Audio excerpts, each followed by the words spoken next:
The Beatles sing a song with the lyrics, all the lonely people, where do they all come from? All the lonely people, where do they all belong? I'm sure you know the song. It's a profound song. But today I want us to consider, in line with the content of that song, the matter of loneliness. But first I must build some foundations from the word, and then we can unfold loneliness together. So please stay with me, especially if you're lonely in a crowd, or lonely in your marriage, or lonely in life otherwise. Now here is a phenomenal thought that should keep you awake at night in the good sense. And here it is, that you have been made in the image of God. It's not that you are God or that you'll ever become God or a God, but you have been patterned on God Himself in the confines of your humanity.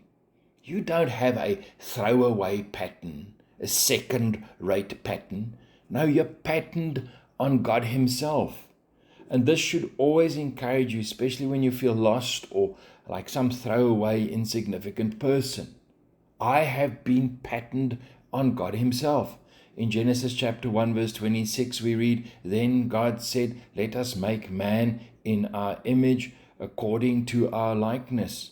And in verse 27, God created man in His own image. In the image of God He created him, male and female He created him. You have been patterned on God. God has set eternity in your heart. Ecclesiastes chapter 3 verse 11. Your deepest discontent in this world is when the temporal and fallen things of this world come into conflict with the eternal and splendid nature that God has set in your heart. May that encourage you. To be made in the image of God is then to carry His attributes in your humanness. God has authority to rule the universe, and you have authority to rule on earth. God is rational. He can reason. He has an intellect, as do you. God is holy, and so you can live a holy life by the power of His Holy Spirit and His grace. And God is deeply, deeply relational, as are you. Now it is this last attribute that I've given you, your deeply relational nature, that is extremely relevant to the matter of loneliness and where I want to pitch my tent today. God is the Trinity, the Father, the Son, and the Holy Spirit. They are one, but three separate beings. So you find in them perfect unity, perfect love, perfect deep relationship. They are deeply, deeply relational. Man was therefore not created by God because God was lonely, as postulated by a rabbi I listened to this week. No, man, you, me, we were created for God's glory, carrying the deeply, deeply seated need for relationship. And because we have this need, because we're patterned on God, God says in Genesis chapter 2 verse 18, it's not good for man to be alone. I will make him a helper suitable for him. So do you get it? The Father, the Son, and the Holy Spirit are relational. Therefore, we are relational. And because we are relational, we also need somebody within our humanity to be relational with. In the Trinity, the Father, the Son, and the Holy Spirit are equal. All three are God. But there is an order in their equality. The Father is first. Your relational needs cannot be met. Think this through with me, by an unequal partner. We're patterned on God.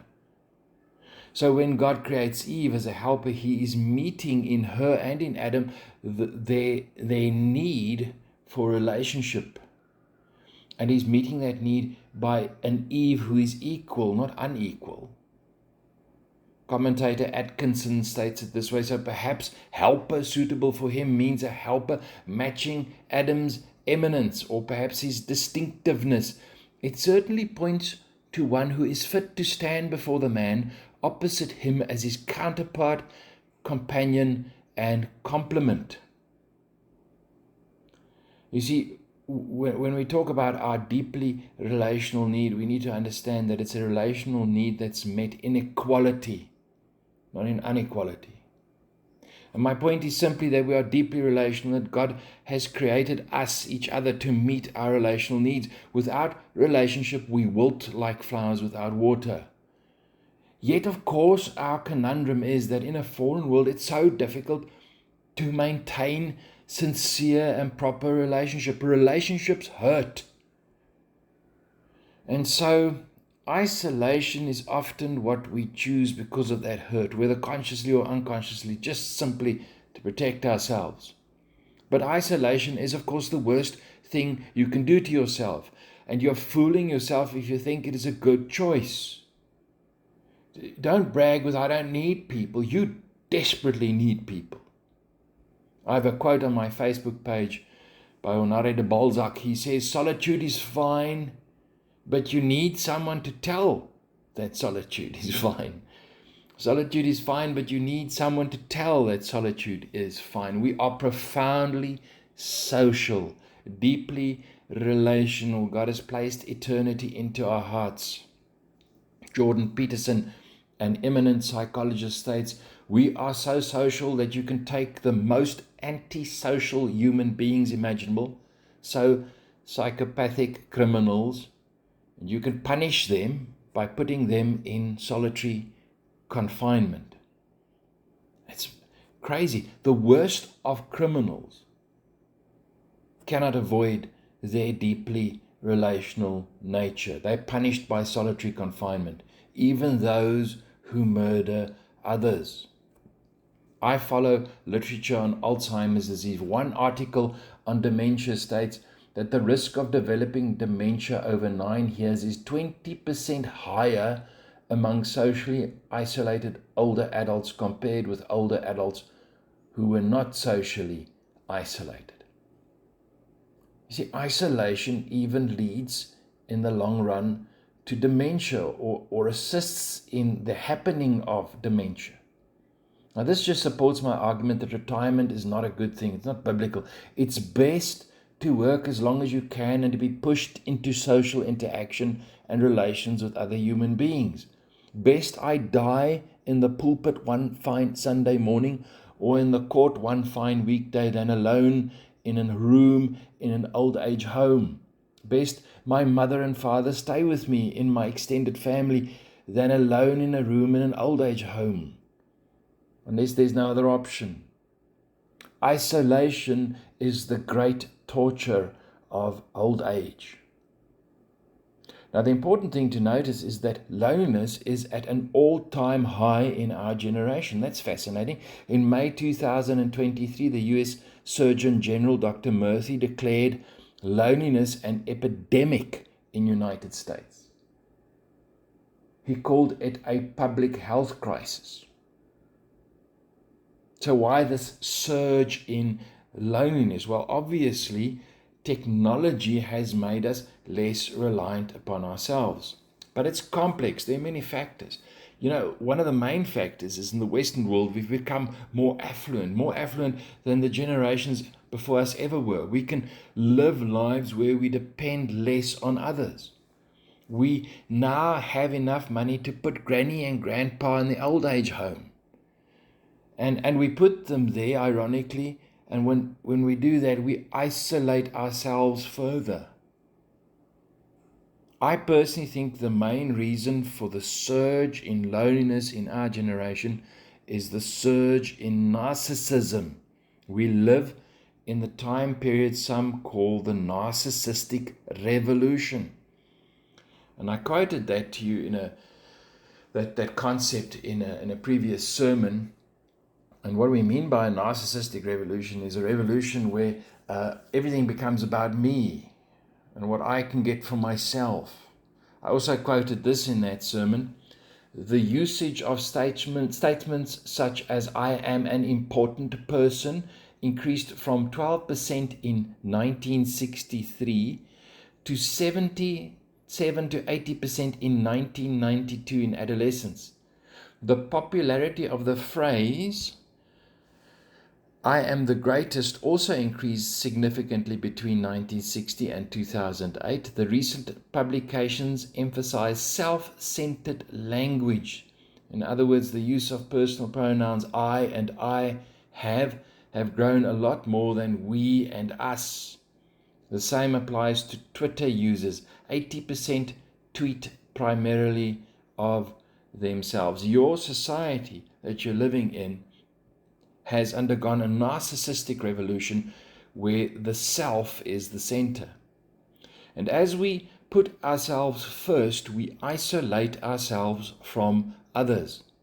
Yet here's the thing, Christ calls us to put others first. Putting others first is a deeply relational transaction. It's a godly transaction. Putting others first, I say it again, is a deeply relational transaction. But if you live in a society where each person is chasing the American dream, chasing money, chasing career, chasing fame, chasing self-actualization, chasing beauty, if you live in that society, then you're going to start to feel exceedingly lonely. Churches are empty in our day because Christians are no longer geared towards relationship. They have assimilated the values of the society that they are living in. We are so bad that we're often, even in marriage, in competition with each other on the narcissistic waters of our generation. Putting others first and serving others in relationship is ironically a lonely thought in our day. However, it is the very first step towards the end of loneliness. Loving others is the pathway to connection. And if you're lonely, my suggestion to you today is join a soup kitchen and serve there. Join a church, your local church, even if it's a small, struggling church, go there and serve. Love others. And do not waste your time with those who do not come to the feast, those who have thousands of excuses. Go out, spiritually speaking, and serve the poor, the crippled, the blind, and the lame. Seek his kingdom, and these things will be added unto you. You see, Jesus maintained and pursued a relationship to the very end. Even when he died alone on a cross, he never gave up on relationship. Father, forgive them. They do not know what they do. You know, he kept connection with the Father. Luke chapter 5, verse 16. Jesus often withdrew to lonely places and prayed. And he kept connection with us. He put us first by giving us everything we need and giving up everything he had. You see, I say it again, putting others first is a deeply, deeply relational transaction. I close. And I close with something which is sort of a side thought, but it's important. Why should you not live with someone before you get married? And the reason is that you're dealing with something so deep and godly when you're in a relationship with someone that it cannot be safely handled without commitment. And the commitment I'm talking about is the equivalent to covenantal commitment, the commitment that exists between the Father, the Son, and the Holy Spirit. Living together without formal commitment, that you would stay with each other, whether in sickness and health, in good times and bad times, is to deny the unbreakable commitment that God has in the Trinity. So I'm saying to you, your deep relational nature is infused in its healthiest state and by need with commitment. Sex is an expression of godly unity. It is profoundly spiritual, profoundly holy. It binds you to another person in the conscious and the unconscious. God does not enter into relationship with you without commitment and exclusivity, nor should you do with anybody else yourself. There is no place in God's economy for other gods in your heart. Our God is a jealous God, and so should you be in your relationships with others.